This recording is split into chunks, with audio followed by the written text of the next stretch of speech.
Tom switched over since he didn't want to be a hero. He went from a 46 to 52 with 650B wheels, so we got to get him a little bit of a easier, aka lower gear. So because this cassette went from a 46 to 52, there's two solutions. We can either put an extra pair of links in it, which would help, and I'm going to try backing out on the B screw about 3 turns. And what that's going to do is take the pressure off of the length of the chain. So I just backed it out maybe 2 times, and we're going to jump up into that big 52. The lifesaver for Tom.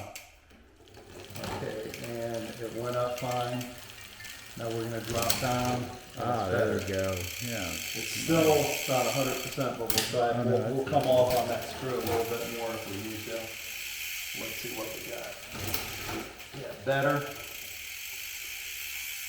So we probably have 2 or 3 more turns in that. I don't want to do them all, but I'll come back.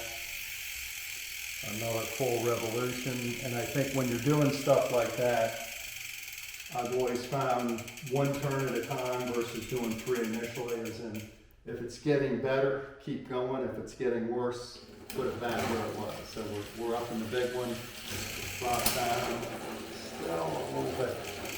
Okay, now the issue, we created a secondary issue right here, is the top of the derailleur is hitting on the cog, which isn't good. So we're gonna, again, drive it back in towards where it was, not as much. So we'll take that in maybe a turn and a half.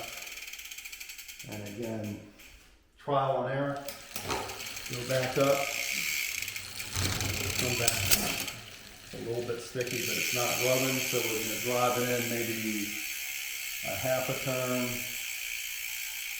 in to get it.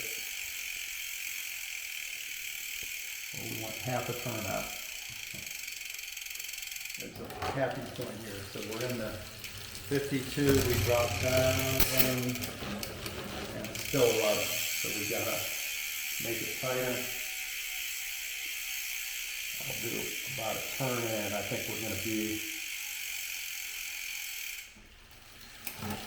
up, down, still rubbing.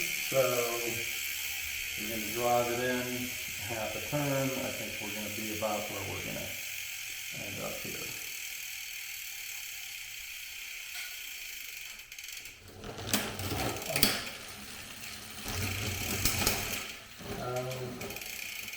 Still dragging it in a little bit. So we got to turn it in, half a turn in.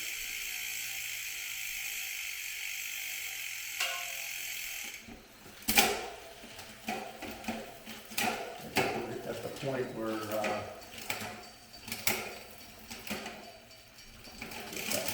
everything's dialed in real good. Get up to the 52, come off, and there you go. It's not rubbing on the cage, so that's a happy point. And my suggestion is, Tom, when you're coming off the 52, I think the magic thing is don't have a lot of torque on it. You know, do it gingerly because it's hanging up just a little bit, but it's real close. I would say it's 95% of where it should be, and the only solution to get it working perfectly would be add a pair of links. But when you're swapping back among wheels, by playing with the B screw, which adjusts the total chain being used, you know, we got it dialed in pretty darn close.